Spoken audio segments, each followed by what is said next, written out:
Am I remembering that I'm yoked with Jesus? Am I remembering that I'm following his lead, that he's leading me? I'm not trying to like take charge. And a big part of that too can be learning how to recognize that, learning how to take some time to step back from that situation, from those thoughts, and actually recognize, like, is this a realistic fear? Am I putting this on myself, or is there actually a deadline?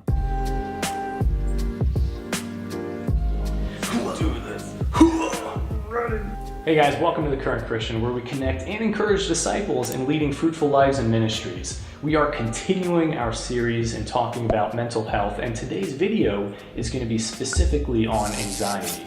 And we had our disclaimers and stuff in the previous video talking about how we are only talking from a stance of personal experience and from what we've learned and have witnessed. So if you are dealing with some serious mental health struggles yourself, please do not hesitate to seek out a professional. So we have David here, he's been working in the field of mental health for several years now and has some good insight and experience when it comes to these topics of anxiety, depression, and mental health in general. I guess let's start off by how would we define anxiety? Sure. So anxiety, in the sense when it comes to mental health, is our emotional and physical reaction to a situation or event that we're going through in our lives. So this could be feelings of jittery, feeling nervous. People will say they usually feel stressed out or overwhelmed. It could also be your heart rate increasing or you starting to sweat. It causes nightmares and even lack of appetite. These are all things that are kind of tied in with anxiety and an anxious response. Yeah, it's kind of like almost feeling as though you're in a fight or flight situation. Absolutely.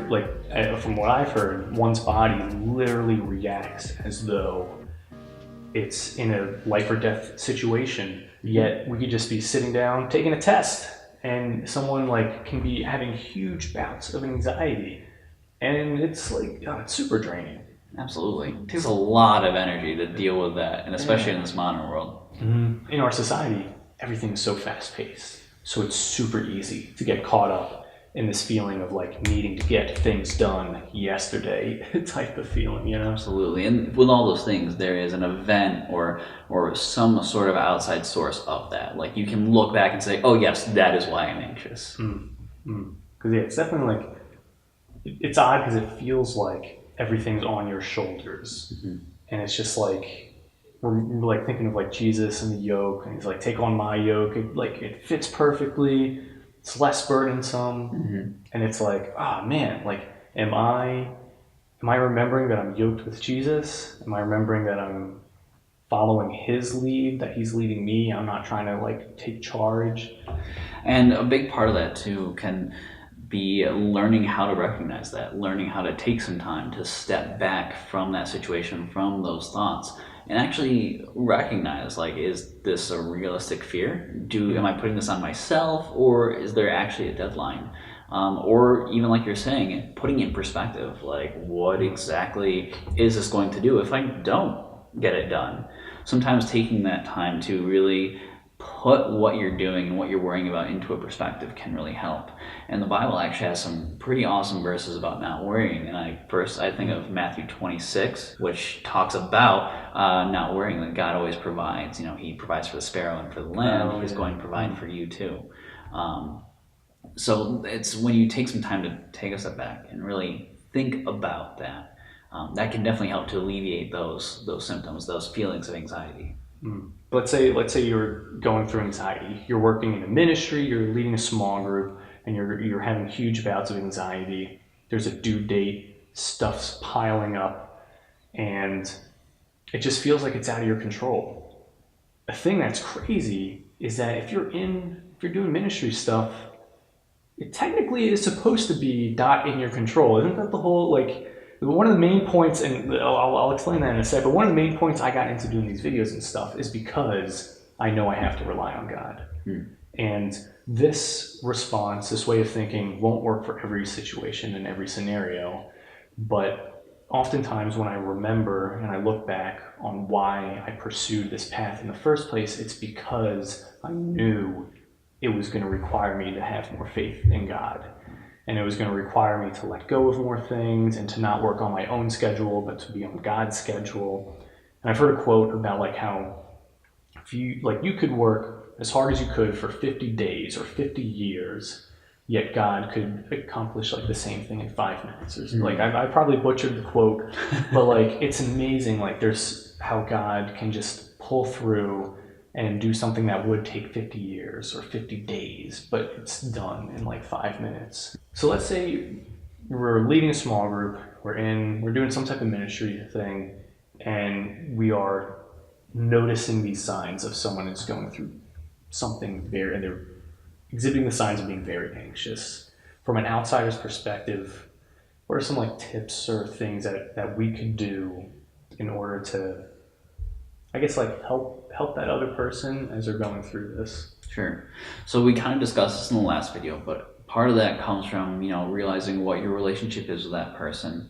But it's being willing to reach out. Sometimes when a person is anxious, they don't really know how to, or they'll try and isolate themselves.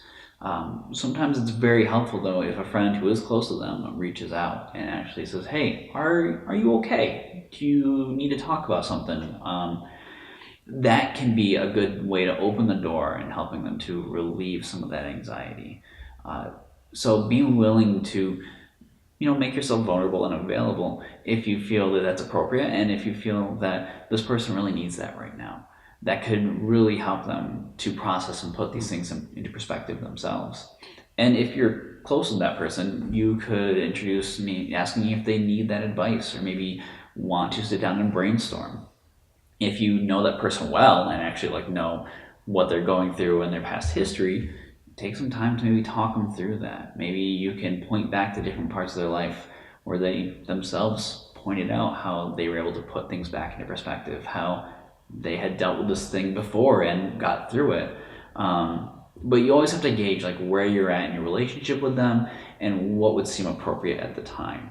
Now, of course, with anxiety, we are talking about more acute things that are having a noticeable cause, but people do have anxiety disorders with mental health.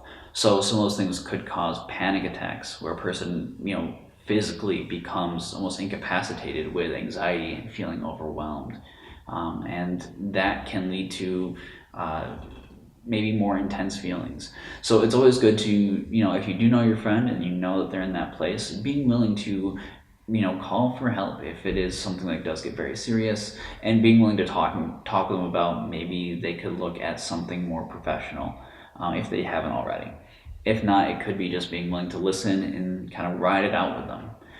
But you always have to kind of measure that with how close you are to that person, and making sure that you're asking for permission for a lot of things, like saying, "Hey, is it okay if we talk about advice or giving you advice?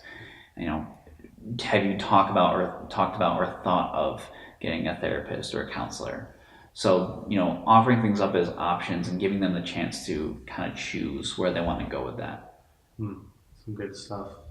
Yeah, and not everyone goes through having panic attacks and things like that. And there are even a lot of people that go through things like depression, for example. And it's such a big topic that it's something that we're going to be talking about in our next video. And I want to know, do you have a story? Have you gone through any type of serious anxious scenarios yourself? If so, if you're comfortable with it, please be sure to comment it below. And if you find that you are going through some mental health struggles and are having some serious issues with it, please do not hesitate to go seek some professional advice.